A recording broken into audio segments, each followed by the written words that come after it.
Political analysis of the movie, War Dogs, 2016. Spoiler alert. Hello dear and cultured followers of this channel.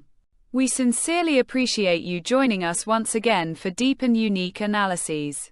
Today, we'll be examining one of the most fascinating political social films of the last decade, War Dogs, directed by Todd Phillips.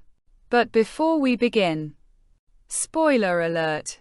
If you haven't seen this movie yet and don't want to know key plot details, stop here, as we'll be discussing pivotal moments, plot summary and political context. War Dogs is based on the true story of two friends, David Packouz and Efraim Diveroli, who in the 2000s exploited legal loopholes in the US military contracting system to become major arms dealers. With its dark humor, the film not only delivers an engaging account of this real-life saga but also offers a sharp critique of the US military-industrial complex, the privatization of war, and financial corruption during the Iraq and Afghanistan wars. War as a lucrative business.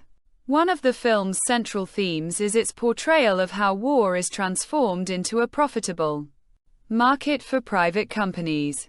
The main characters, two ordinary young men, use small business administration (SBA) contracts to carve a path into the arms trade.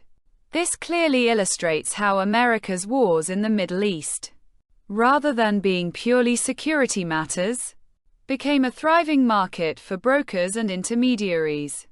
The scenes of negotiations with arms dealers in Europe and Albania grimly remind us that for many, war is a ruthless business, not a political necessity.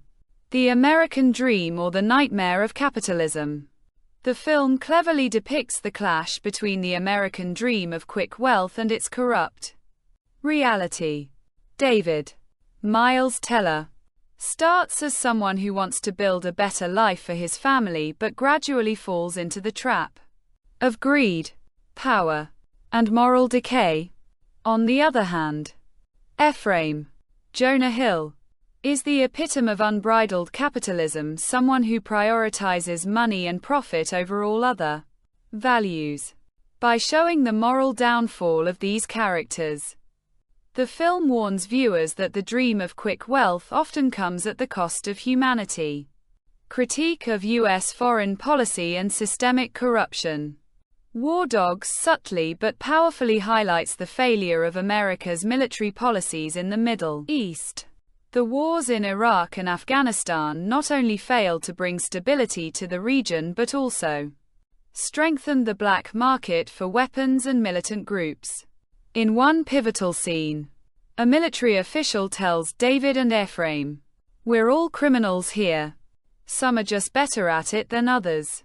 This line alone exposes the deep-rooted corruption in security and military institutions, privatization of war and government irresponsibility.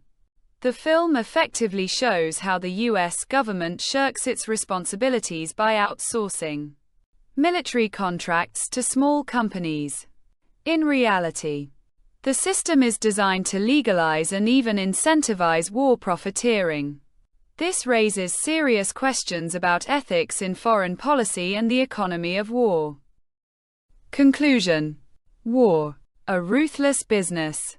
At first glance, War Dogs is an adventurous comedy. But on deeper levels, it delivers a scathing critique of the militarization of the global economy, institutional corruption, and the illusory American dream. The film reminds us that war is always profitable for some, even if it destroys thousands of innocent lives. Your thoughts? Have you seen War Dogs? What's your take on the film? Do you think such corruption still exists in military contracting systems? We look forward to your valuable insights.